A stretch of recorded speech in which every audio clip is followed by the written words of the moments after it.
Bioware is known for these, fantastic characters people really identify with. So can you tell me a little bit about the journey from initial conception all the way through to the final game? Character creation is it takes a huge amount of iteration on the part of many departments to really come with a finished and believable character that people will identify with. Each time the breach expands, your mark spreads, and it is killing you.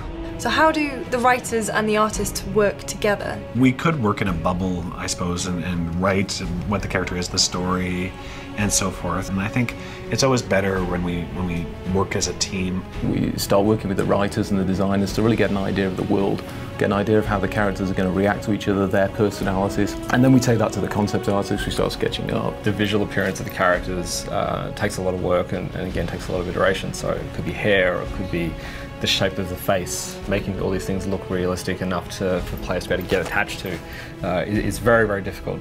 But you definitely see it sort of moves along and then suddenly it's like bang and it's unreal and you're like, wow, that's amazing. Aren't you charming?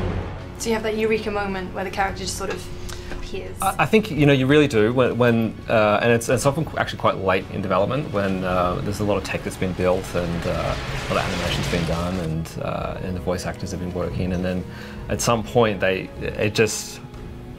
you look at it one day and you're like, you look at the next thing and you're like, wow, that's actually amazing. The key is to try and get inside the character and figure out what their personality is and how that's going to manifest itself in a physical way. We have a great new character in Dragon Age Inquisition called Iron Bull. He's a Qunari warrior, and being Qunari, he's huge and muscular. Iron Bull, I presume.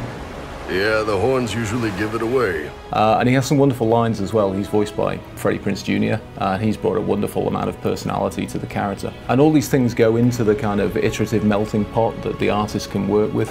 So for instance, Iron Bull he only has one eye, he has an eye patch, so it instantly suggests that there's a backstory around Iron Bull. How did he lose it? Why does he adopt a patch? And those kind of little sort of creative tweaks can really influence people's perceptions of a character, and they can go all the way through from just his physical manifestation to the clothing that he wears, to the equipment that he carries, and of course when you get actually into the game and playing it, the moves that he makes.